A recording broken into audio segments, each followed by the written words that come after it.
Vous savez, les relations ne sont jamais de simple compagnie, mais elles ont une conséquence directe sur le cours de notre vie.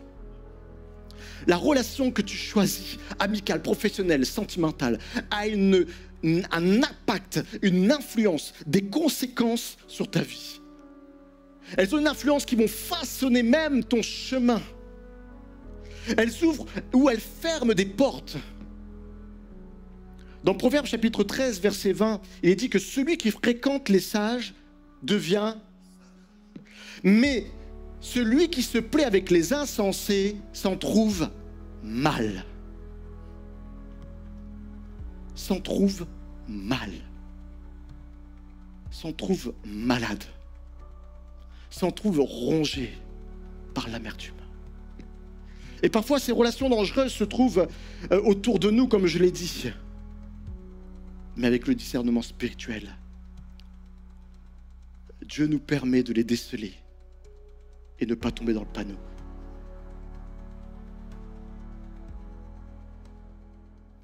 J'aimerais vous parler de cette chose, cette dimension spirituelle, vous savez, qui nous permet d'éviter de prendre des décisions que nous regrettons. À qui il n'est jamais arrivé de prendre une décision qu'il a regrettée par la suite? Est-ce que je suis le seul ce matin à pouvoir lever la main, de dire oui, devant le Seigneur, il m'est arrivé de prendre des décisions que je regrette? Est-ce que je suis le seul ou est-ce que vous pouvez, vous, à qui c'est arrivé? Levez la main, je veux voir toute l'assemblée, levez la main. Vous savez, il y a des décisions comme ça où l'on prend, et lorsque on les prend, parce que tout nous semble logique, tout nous semble bien, sauf que, bien sûr, il y avait ce détail qu'on néglige, ce détail pour lequel on pense que c'est anodin. Et en réalité, c'est ce genre de détail aussi parfois qui se cache dans un angle mort. Combien il est arrivé à des personnes de faire un accident parce qu'ils n'ont pas regardé dans l'angle mort. Ce détail qui vous arrache le pare-choc, ce détail qui va vous faire percuter une voiture, ce détail qui va vous faire percuter un motard, ce détail qui peut coûter une vie. Ce matin, je voudrais parler de ces décisions, ou du moins comment prendre la décision de sorte à ne pas avoir un accident spirituel que nous regrettons toute notre vie. Et ce matin, vous savez, je voudrais vous parler aussi d'Israël, qui a aussi connu un jour ce genre de déboire, ce genre de décision qu'ils ont pris en négligeant un détail, un pain moisi. Un pain moisi. C'est ce récit avec Israël lorsqu'il est face aux Gabaonites. Vous savez, toutes les nations de Canaan, à cette époque, savent que la loi interdisait au peuple d'Israël de contracter une alliance avec les villes qui habitaient sur cette terre promise. Le peuple d'Israël avait vraiment cette ordonnance de exterminer tous ces peuples qui occupaient la terre promise. Et il y a des peuples qui ont essayé de faire face au peuple d'Israël, qui se sont mis en marche avec des armes. Mais à chaque fois que des peuples se sont dressés devant le peuple d'Israël, Israël, par la grâce de Dieu, a terrassé. Et là, il y a un peuple qui, lui, peut-être a réfléchi un peu plus. Gabaon, la ville de Gabaon. Elle s'est dit, nous, on ne va pas se risquer à être tués comme les voisins. Nous, on va essayer de trouver un stratagème pour éviter d'être tués et de contracter même une alliance qui va nous sauver. Et qui même, du fait qu'on va contracter une alliance avec le peuple d'Israël, va nous permettre d'avoir, on va dire, un certain rang vis-à-vis de nos voisins. Ce qui fait que non seulement on ne sera pas tué par Israël, mais en plus de ça, on sera protégé contre les peuples voisins. Et Gabaon choisit la tromperie. Et dans Josué chapitre 9, verset 4, voici ce qu'il dit, ce peuple. Ils décidèrent de recourir à la ruse. Ils décidèrent de recourir à la ruse. Et dans certaines versions, on peut même lire qu'ils se déguisèrent. Ils se déguisèrent avec des vieux sacs, des vieux vêtements, des vieilles outres à vin qui étaient crevassées et recourues. Et ils prennent avec eux du pain moisi. Du pain moisi. Pourquoi? Parce que les Gabaonites avaient compris une chose, c'est que Israël pouvait faire la paix seulement avec un peuple venu de loin. Et donc, ils se mirent en place un stratagème avec ses habits usés, ses outres fendillées, ce pain moisi, de manière à, lorsqu'il se présente devant Josué au camp de Gilgal, il puisse lui dire ça. Vois-tu, Josué, nous venons de très loin. Nous voulons conclure une alliance avec toi, avec vous. Regarde notre pain. Il est en miettes, il est encore chaud. Il était encore chaud quand nous avons fait provision dans nos maisons, le jour où nous sommes partis pour venir vers vous. Et maintenant, regarde ce pain. Il est en miettes. Ce pain, il est sec. Ce pain, il est moisi. Et vous savez ce que va faire Josué et les chefs d'Israël? Ils vont regarder à ce que les Gabaonites ont orienté leur regard sur ce pain. Regarde ce pain. Et Josué, il est dit au verset 14 que les hommes d'Israël prirent de leur provision, prirent du pain. C'est-à-dire qu'ils ont regardé au pain. Moi, je ne crois pas qu'ils ont mangé au pain. C'est vrai que lorsqu'ils concluaient une alliance, ils partageaient un peu comme un repas d'alliance. Mais je ne crois pas que Josué et Israël ont commencé à manger de ce pain moisi. Moi, je crois que, en fait, ce que ça veut dire par là, c'est que Israël, les chefs d'Israël, Josué, ont regardé à ce que les Gabaonites voulaient qu'ils regardent. Ils ont regardé à leurs provisions, ils ont regardé à ce pain moisi. Et la Bible dit après, ils ne consultèrent point l'Éternel. Et combien de fois dans notre vie, nous regardons au pain moisi, mais nous ne levons pas les yeux vers l'Éternel pour le consulter. Et je voudrais vraiment m'attarder avec vous ce matin sur le pain moisi, que bien souvent, bien trop souvent, nous avons tendance à trop regarder et à prendre une décision à cause de ce pain moisi. Et le titre du message pour nous ce matin, c'est de voir au-delà du pain moisi. Dis à ton voisin, regarde au-delà du pain moisi.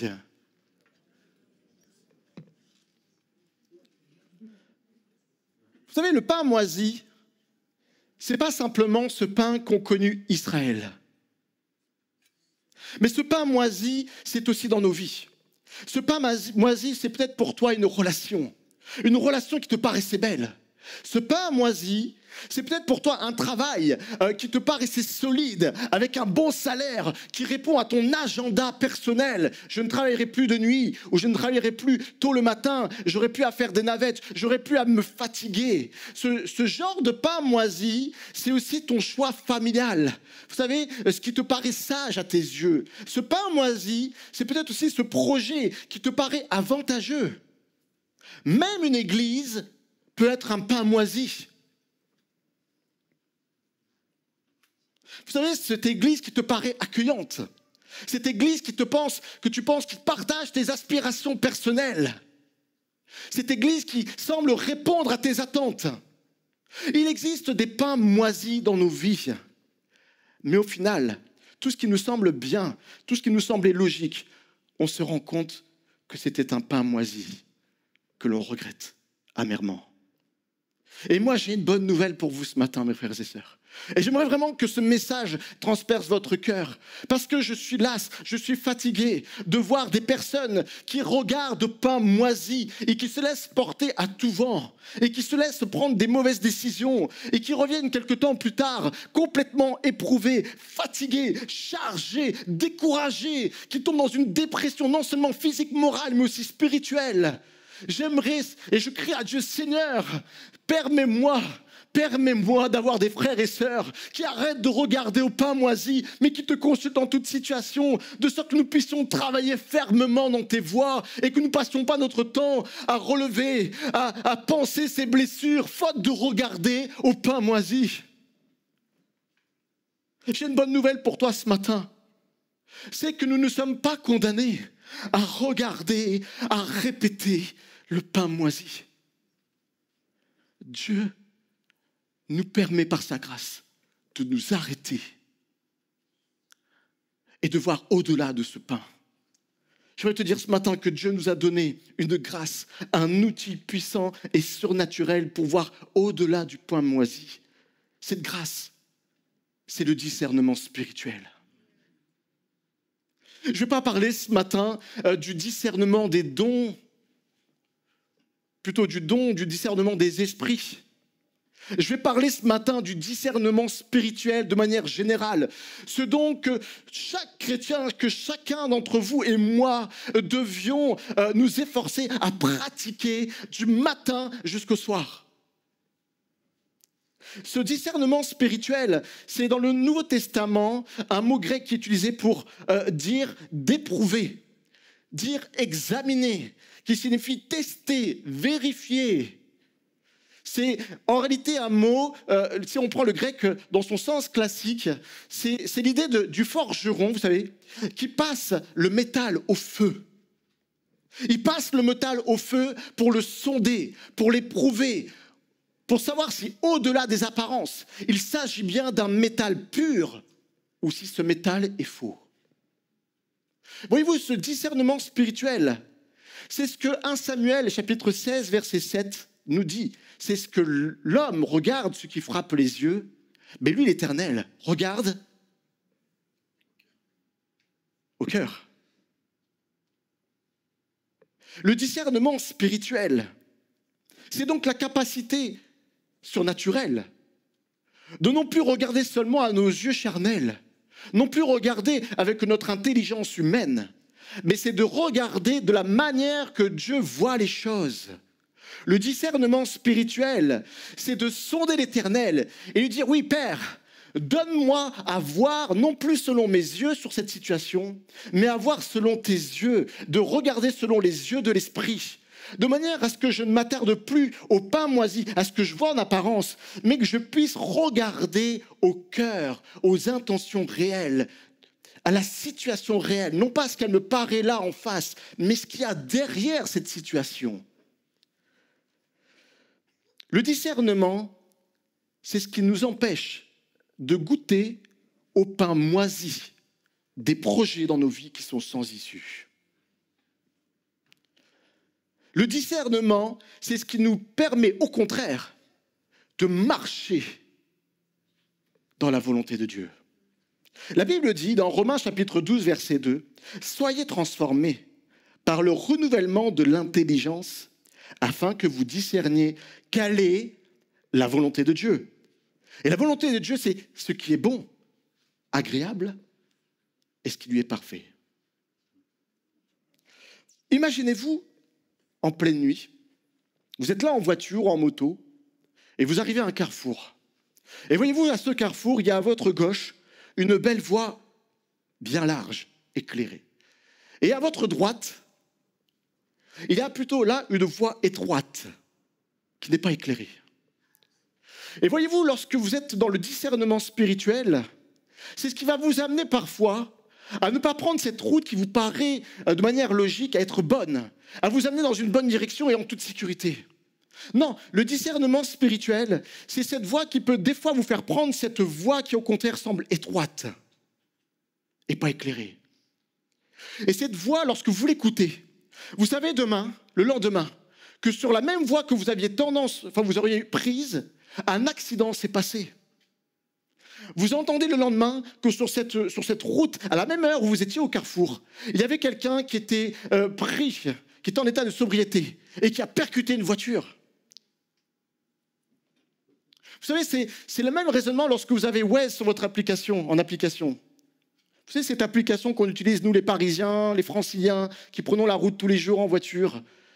Ce genre d'application que, bien souvent, lorsqu'on ne l'écoute pas, vous savez, quand on dit, mais qu'est-ce qui me fait ce GPS? Il me fait prendre une route, c'est pas logique. Et là, vous prenez la route qui vous semble la plus cohérente. Et là, plus tard, quelques centaines de mètres plus tard, vous voyez un panneau déviation. Et là, vous retardez votre voyage de 10, 15, 20 minutes. Et voyez-vous, le discernement spirituel, c'est cette faculté d'écouter la voix de Dieu lorsqu'on veut prendre une décision, de manière à ne pas perdre son temps, de manière à ne pas vivre des déviations qui vous font perdre, qui vous font passer par des trajectoires insupportables. Discerner la volonté de Dieu. Voyez-vous, le discernement, c'est cette capacité à considérer ce que le Seigneur nous conseille. Vous savez, dans nos vies, le discernement, c'est ce qui nous pousse aussi à pouvoir choisir une maison. Non pas parce qu'elle est belle, non pas parce qu'elle est située sur un beau terrain, non pas parce qu'elle répond à un budget, mais c'est cette faculté d'écouter le Seigneur et de dire oui, cette maison est pour nous, parce qu'elle va nous placer sur un site dans lequel nous allons pouvoir marcher dans les voies que Dieu a tracées pour nous. C'est cette maison qui se place sur un terrain autour duquel tu auras des voisins qui ont besoin d'entendre l'évangile. C'est cette maison qui te permet d'avoir des trajets confortables pour servir l'Éternel dans ton église. Ce discernement spirituel, c'est ce qui t'arrête de regarder au bling-bling, mes amis. Oh, elle est belle cette maison, c'est exactement ce que je rêve. Mais est-ce que tu te poses la question si ce rêve, c'est le rêve de Dieu pour toi? Le discernement spirituel, c'est d'arrêter de vivre tes rêves charnels, mais c'est de rentrer pleinement dans les projets que Dieu a formés sur ta vie. C'est de rentrer pleinement dans sa volonté. C'est aussi cette idée de dire oui à un projet, non pas parce qu'il flatte ton ego, mais c'est de dire oui parce que tu as consulté l'Éternel. Parce que ce projet, en réalité, il s'aligne avec l'appel de Dieu. Et le discernement spirituel, dans le sens de connaître la volonté de Dieu, c'est aussi ce qui va nous appeler parfois à dire non. À dire non à une opportunité en or à tes yeux. Parce qu'en réalité, il y a cette voix. Il y a l'Esprit de Dieu qui te dit intérieurement, c'est pas pour toi maintenant. Oui, c'est vrai. Ce que tu vois, c'est ce que je t'ai promis. Dans la forme, dans le contenu. Mais c'est pas mon moment. C'est ça le discernement spirituel. C'est d'entrer pleinement dans la volonté de Dieu, dans les chemins parfaits que Dieu a dessinés sur ta vie. Est-ce que ce matin, il y a des gens qui veulent rentrer pleinement dans la volonté de Dieu? Puisses-tu lever la main, toi qui veux rentrer pleinement dans la volonté de Dieu? Discerne alors, discerne, demande à Dieu, consulte-le, demande-lui en toutes circonstances, quelle est ta volonté dans ce carrefour? Amen. Le discernement aussi. Et ce qui t'empêche à croquer dans le pain moisi des relations toxiques. Je voudrais te dire ce matin, le discernement spirituel, c'est ce qui te permet d'avoir les relations que Dieu a prévues d'avance pour toi. Non seulement sur le plan amical, non seulement sur le plan professionnel, oui, même dans ton travail. Dieu a prévu déjà des collègues qui doivent demeurer à tes côtés. Je veux te dire, c'est vraiment important tes relations au travail. J'ai appris dans mon expérience que vous savez, vous pouvez vraiment être très compétent. Mais si vous n'êtes pas placé à côté des bonnes personnes, vous ne percez pas dans votre vie professionnelle. Et moi, je crois que Dieu veut nous amener, par le discernement spirituel, à choisir la bonne opportunité professionnelle qui permettra d'être entouré par une équipe de collègues qui va te propulser. Qui va te propulser. Et vous savez, c'est pareil sur le plan sentimental. Le discernement spirituel est ce qui te permet de faire les bons choix dans tes relations sentimentales. Vous savez, le discernement spirituel, on l'a dit tout à l'heure, c'est ce qui permet de regarder au cœur. Et lorsque nous sommes dans ce discernement et que nous sommes avec ces personnes sur le plan amical, professionnel ou sentimental, Dieu nous amène à regarder non plus à ce qui nous semble paraître bien. Oh, il parle bien. Oh, il semble de confiance. Il semble solide, il semble respecter ses engagements. Mais Dieu est là lorsque tu l'écoutes et que tu discernes spirituellement. Il est là à te dire, en réalité, tu ne le sais pas. Mais tu vois, ce collègue-là, c'est le collègue qui a pas hésité à abaisser son autre collègue. Tu vois cette personne avec ses beaux yeux. Tu vois cette femme avec cette belle chevelure, avec ses beaux attributs. Pep. Regarde maintenant, selon mes yeux, cette femme, elle est remplie de colère. Elle est remplie de jalousie. Tu vois cette amitié. Et je vais même vous dire, dans les églises, prenons soin de se choisir les bons conseillers, les bons frères, les belles sœurs en Christ. Parce que combien nous pouvons découvrir au terme des relations, des personnes qui sont là et qui passent peut-être du temps à critiquer, à murmurer. Je voudrais vraiment vous rappeler une chose. C'est que, vous savez, toutes ces fréquentations ne sont pas sans incidence. Et Dieu veut nous mettre en garde. Et il n'y a pas besoin des fois d'avoir un discernement spirituel exacerbé. Lorsque vous êtes avec quelqu'un qui est dans la critique et que son discours est là pour but de diviser, pour détruire, décourager, tu n'es pas à côté de la bonne personne, mon frère, ma sœur.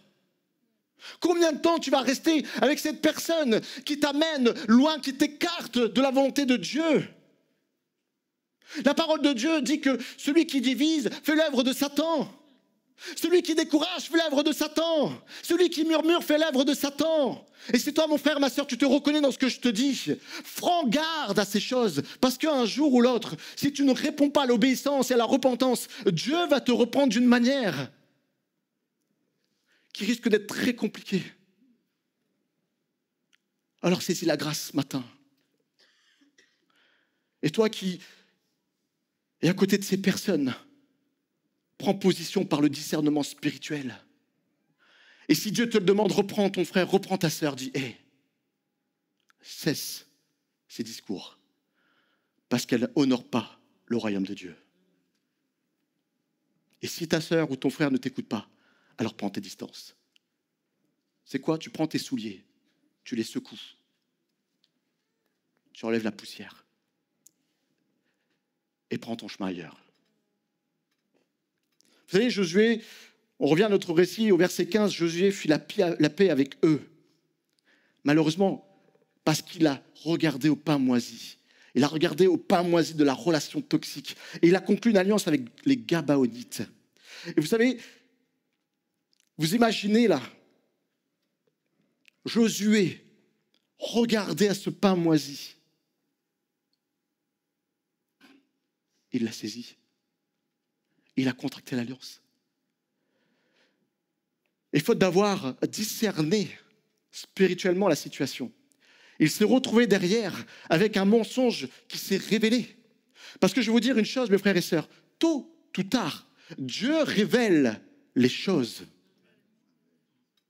Dieu révèle la justice. Dieu révèle la vérité. Et là, Josué, à un moment donné, il est face à Dieu qui lui révèle la vérité. Il va pousser le peuple à se rendre compte que les Gabaonites étaient en réalité des voisins. Ce n'était pas un peuple qui venait de loin, comme ils ont laissé penser. C'était des voisins qu'ils auraient dû exterminer. Et le problème, c'est qu'ils avaient contracté cette alliance. Et la Bible, le commandement, leur imposait de ne pas revenir sur une alliance. Je voudrais vous dire par ce récit que, vous savez, il y a des relations toxiques avec lesquelles nous engageons en réalité une alliance qui ne sont pas sans conséquences. Là, pour le peuple d'Israël, la conséquence, c'est qu'ils ont dû demeurer des années et des années avec un peuple souillé par des fausses doctrines, par des faux dieux, des idoles. Et ils ont dû faire avec. Oui, Dieu a fait grâce. Dieu a maîtrisé ce peuple. Mais n'empêche qu'ils... Josué, moi je crois que à chaque fois qu'ils sont partis au combat et qu'ils devaient passer par cette ville, purée si j'avais su. Et maintenant je suis obligé, et même si je ne le dis pas, mais n'empêche que tous ceux qui sont là autour sur le pays de Canaan sont en train de se dire, peuple d'Israël, ils se sont fait avoir avec un pain moisi. Vous savez, les relations ne sont jamais de simple compagnie, mais elles ont une conséquence directe sur le cours de notre vie. La relation que tu choisis, amicale, professionnelle, sentimentale, a un impact, une influence, des conséquences sur ta vie. Elles ont une influence qui vont façonner même ton chemin. Elles ouvrent ou elles ferment des portes. Dans Proverbe chapitre 13, verset 20, il est dit que celui qui fréquente les sages devient... Mais celui qui se plaît avec les insensés s'en trouve mal. S'en trouve mal. S'en trouve malade. S'en trouve rongé par l'amertume. Et parfois, ces relations dangereuses se trouvent autour de nous, comme je l'ai dit. Mais avec le discernement spirituel, Dieu nous permet de les déceler et de ne pas tomber dans le panneau. Et de ne pas nous écarter au contraire des relations que Dieu a prévues d'avance pour chacun d'entre nous. Vous savez, le discernement spirituel, c'est aussi cette faculté de voir les bonnes relations. Le discernement spirituel, je vais vous dire une chose dans votre vie, sur le plan des relations et des alliances. Ce discernement va vous amener à rencontrer des amis qui seront capables dans le malheur, dans votre malheur, de se montrer un comme un frère. Je peux vous dire, moi, dans ma vie, j'ai des amis, des frères en Christ, des sœurs en Christ, qui je sais que dans le secret de leur chambre, ils prient pour moi, ils prient pour Marion, ils prient pour mes enfants. Ils ne me le disent pas. Mais il y a un amour tellement sincère, un amour qui a tellement été ébranlé par des situations que je sais qu'ils me soutiennent en tout temps. Et je remercie Dieu de m'avoir donné ce discernement, de m'être laissé entourer par ses frères et ses sœurs. Parce que je sais que j'ai des frères et des sœurs, des frères d'armes qui prient pour moi. Et je crois que Dieu veut placer autour de vous des relations non pas toxiques, mais qui sont là, solides, pour prier pour vous, même quand vous ne le savez pas. Et que quand vous êtes dans la douleur, quand vous êtes là dans votre maison, dans votre travail, et que vous pleurez, vous savez, vous sentez une puissance, on l'a chanté, il y a une puissance dans le nom de Jésus qui se transmet par le biais de vos relations que Dieu a placées sur votre chemin et que vous avez su discerner. Ce discernement te permet d'avoir cet ami qui va intercéder pour toi jour et nuit. Ce discernement spirituel et cette grâce qui te permet de rencontrer la femme ou l'homme, ce conjoint, qui t'aimera en toutes circonstances. Non pas seulement celui qui va te dire le jour du mariage « Oh oui, je t'aimerai, quoi qu'il arrive ». Mais cette femme, cet homme qui va apprendre à te connaître, et qui ne va pas s'arrêter sur tes défauts et te critiquer et te rabaisser. Mais parce qu'il t'aime d'un amour divin, va te soutenir en toute situation, va te reprendre aussi, te corriger. Mais cette relation sentimentale, conjugale, étant divine, tu vas être à l'écoute de ce que ton partenaire va te dire. Même lorsque ce qu'il va te dire, ça va te faire mal, au fond de toi. Parce que ce sont peut-être des choses qu'on t'a déjà dit, mais que tu n'as pas su entendre. Mais parce que tu as su discerner un jour celui ou celle qui t'était réservé. Eh bien, cette personne va savoir te dire avec les mots justes ce qu'il faut que tu changes. C'est aussi cette personne qui va t'encourager lorsque tu seras faible. C'est cette personne qui va te soutenir et qui va t'aider à marcher, à progresser spirituellement. Franchement, je parle maintenant à vous qui n'êtes pas mariés. Et je vais vous dire une chose, ne vous précipitez pas, mais usez de discernement spirituel. Ne regardez pas à l'apparence. Et ne dites pas, s'il vous plaît, si vous avez affaire à quelqu'un qui vous semble sur tous les points, même peut-être au vu de vos parents, de vos amis, de vos meilleurs amis, être très bon, être comme votre partenaire idéal. N'oubliez pas ce détail. Est-ce qu'il est en Christ? N'oubliez pas ce détail, ce pain moisi. Je vois trop souvent. Je n'ai pas besoin de faire un sondage. Mais les statistiques montrent que, malheureusement, les gens qui contractent une alliance, un mariage, avec une personne qui n'est pas à Christ, aura plus de chances à s'éloigner de Dieu que l'inverse.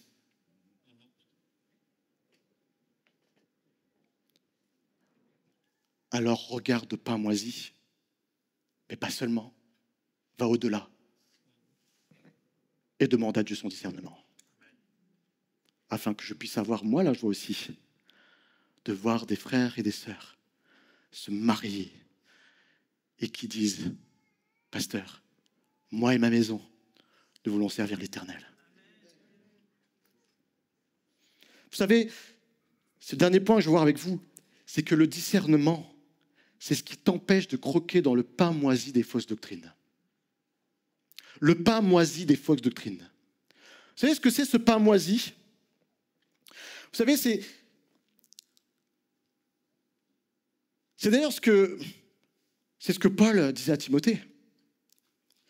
2 Timothée, chapitre 4, versets 3 à 4, il va dire « Il viendra un temps où les hommes ne supporteront pas la Sainte Écriture, mais ayant la démangeaison d'entendre des choses agréables, ils se donneront une foule de docteurs, ils se donneront une foule de prophètes, ils se donneront une foule d'apôtres, selon leur propre désir, selon ce qu'ils ont envie d'entendre, et qui détourneront l'oreille de la vérité et se tourneront vers des fables. » Excusez-moi, mais les fables ne s'arrêtent pas à La Fontaine.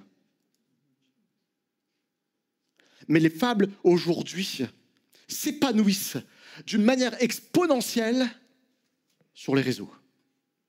Et le discernement spirituel est ce qui te permet, au-delà de ce que tu entends, de regarder si ce qui est derrière, c'est une fausse doctrine, ou est-ce que c'est une doctrine qui vient de Dieu. La Bible dit aussi, c'est dans 1 Jean chapitre 4, verset 1, « Bien-aimés, n'ajoutez pas foi à tout esprit, mais éprouvez les esprits pour savoir s'ils sont de Dieu, car plusieurs prophètes, faux prophètes sont venus dans le monde. » Mais aujourd'hui, il n'est plus question de dire « il viendra un temps ». Mes frères et sœurs, nous sommes dans le temps des faux prophètes. Nous sommes dans le temps où toutes les fausses doctrines sont en train d'accélérer. Même dans les églises, des églises voisines, vous n'avez pas besoin de faire plus de 10 km, vous avez des églises qui sont dans la fausse doctrine. Mais combien de temps, mon frère, ma sœur, nous allons nous laisser être ballottés par ces fausses doctrines? Mon cœur est attristé. Mon cœur est attristé de voir des gens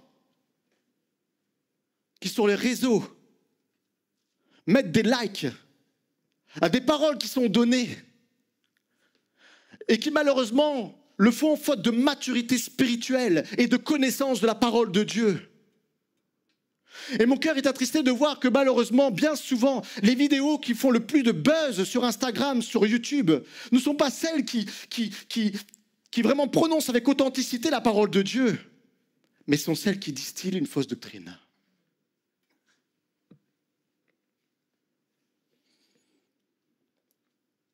Par contre, les vidéos qui parlent de repentance, qui parlent de comment connaître la vérité de la parole de Dieu, qui parlent de sainteté, qui parlent de discernement, qui parlent même de discernement des esprits, alors cela, l'algorithme a malheureusement du mal à les mettre en avant faute de partage. Parce qu'il est préférable d'entendre des choses qui flattent nos oreilles